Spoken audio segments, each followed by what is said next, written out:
Balutin mo ako sa hiwaga ng iyong pagmamahal.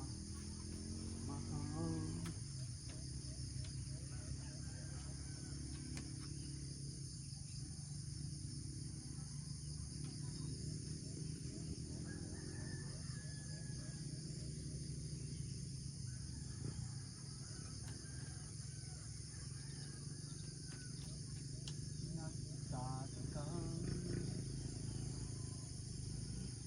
masaniyag ng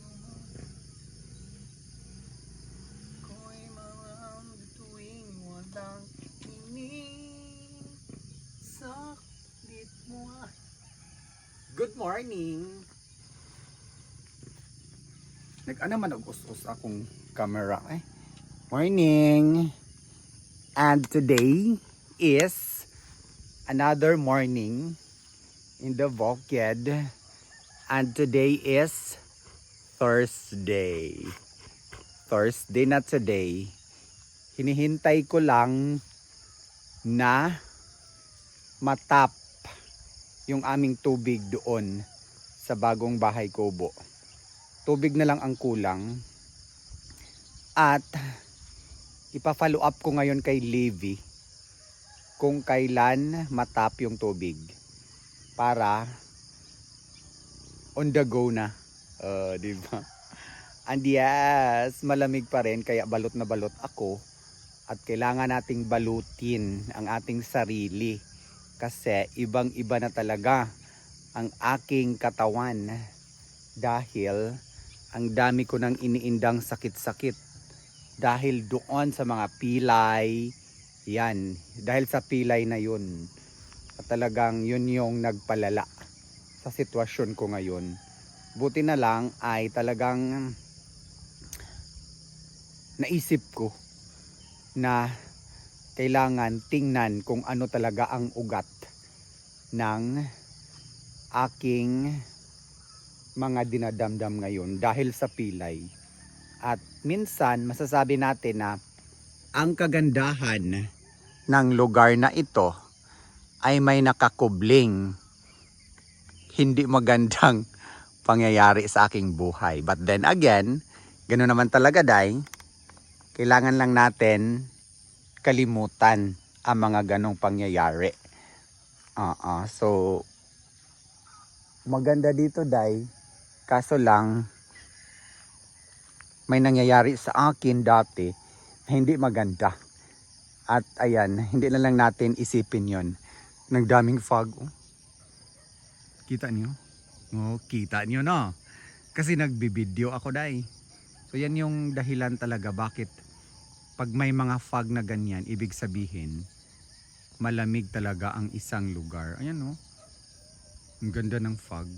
At yun na, palagi na kasi nga malapit na kasi Burr month na, mas makapal yan in the morning, lalong lalo na po pag December, kasi pag December kasi sobrang kapal na. At yun, makikita nyo ang daming hamog at kaya ako ay naka medyas. Oo. At doon naman sa kabilang bundok doon kay Itay, ayan no, ang daming ano doon, ang daming fog doon. Diba? Yun yung bundok na malapit sa bahay ng Itay. So yun yung pinakatuktok dyan. Yung nandun, hanggang dyan yung lupa ko day. Yung pinapakita ko sa inyo. Yung pinavideo ko kay Boss Stephen. Dyan yun, sa tuktok na yan. Kita nyo yung tuktok na yan?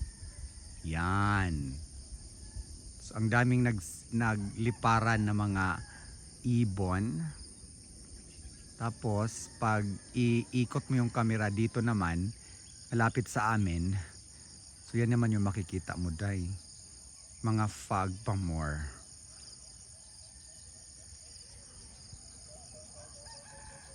So, may naglalakad doon na tao. Nakaitim. Kalsada yan eh. Paakyat sa amin eh. Alo? Hala, ang daming manok. Manok yan. Nagkurok siya ng manok eh. Pakainin niya yung mga manok niya. O, di ba? Kitang-kita, no?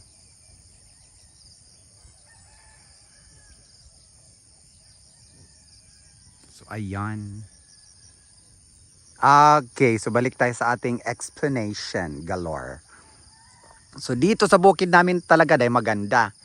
Pero, ako na meron akong mga hindi magandang pangyayari dito, kalimutan na lang natin yun. Ang importante, I make that as an experience na kailangan pag meron kang mga dinadamdam na kagaya nito, na nahulog ka sa hagdan, na napilay ka day, kailangan mo talagang ipahilot yan. Kaya pinahilot ko na. Buti na lang, magaling na magaling si Nanay Conching. At magpapahilot pa ako day.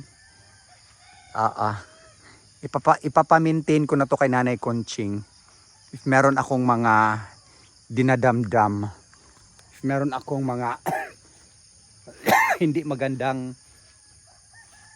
naramdaman sa katawan ko, ay talagang magpapahilot agad ako. Di ba, Bibi? Bibi. Bibi Ash. Dito lang kayo, Bibi Ash, ha? Love naman kayo ni Nonoy Toroy, ha? Okay. Okay, Bibi Ash. Sabi niyo, Bibi Ash? Bibi Ash. Bibi Ash. Ang aking isa sa mga pinakabait kong aso. Which is love na love din sila ni Nonoy Toroy. Okay. So yan lang muna for now ang maipakita ko sa inyo at ang mai-report ko sa inyo. Mamaya na lang ako mag-live pag balik ko sa bayan. Kasi ready naman yung ating ano doon. Ready na yung Wi-Fi connections ko doon. Kasi na-transfer na nila ni Yungit yung internet ko doon sa bahay na tinitirhan ko malapit sa bahay ng inay, ay na-transfer na po nila ni Yungit. Thank you, Yungit dong.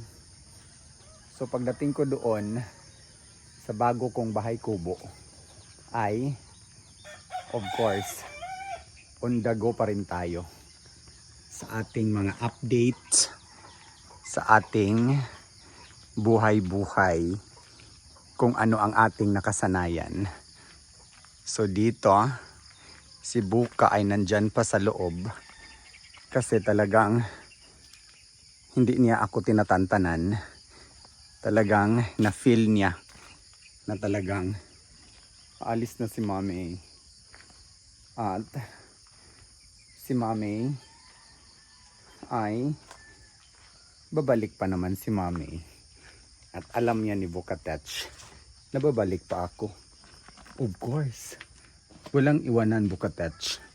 Kasi Bukatech is my baby. Wait, pakita na muna natin yung ano, yung aking mga cherry blossoms dito sa likod ng bahay. Papalinis ko pa pala dito.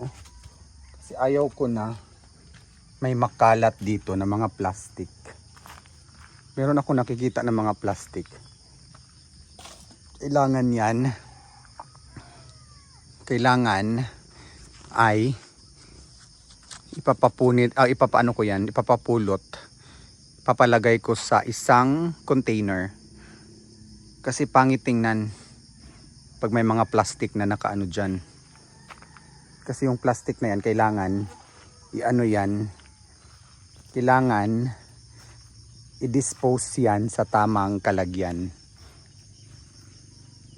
So dito ang daming ano dito. Ang daming tungaw.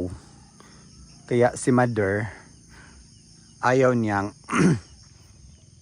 maglakad dito sa parting ito ng aming lupa. Kasi sobrang daming tungaw. At yung mga tungaw na yon ay ipapakuha niya kay Brian. Kasi yung mga karamihan sa tungaw ay doon dadapo or doon mag-ano sa kilikili. So ayan, yung ating mga ipapalinis ko na naman ito sa aking maintenance officer. Kasi ayan oh, yung mga ano dito, yung mga damo dito ay nagsitubuan na naman. Yung mga damo sa ating yung mga cherry blossoms natin na sobrang laki na ay nagsitubuan na naman ang mga damo. Yun ang mga damo.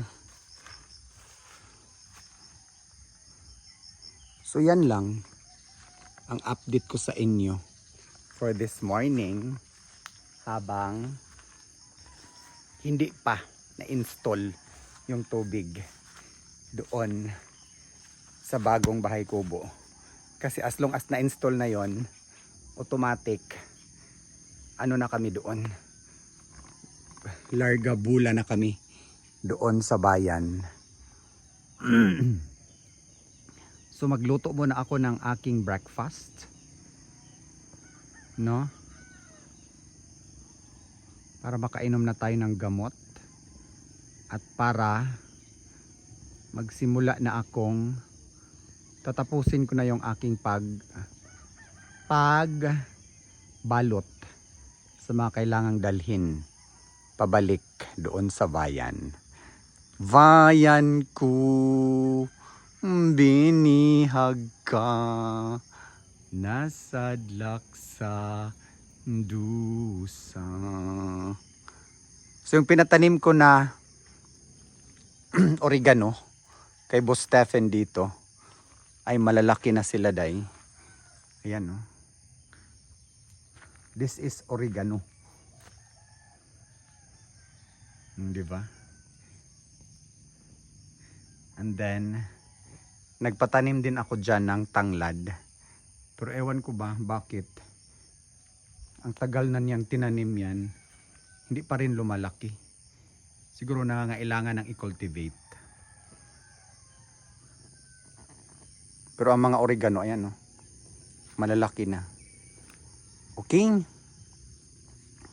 So that's it for today. And see you.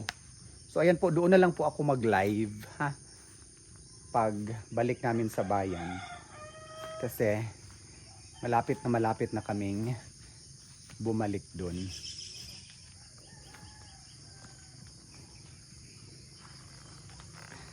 Check muna natin si Bukatech. Kung ano na ang nangyari sa aking baby box.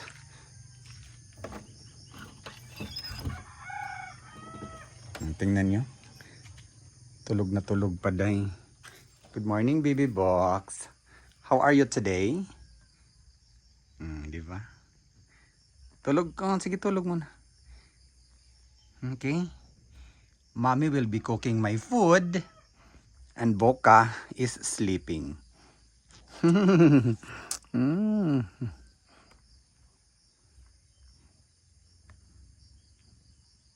Bye.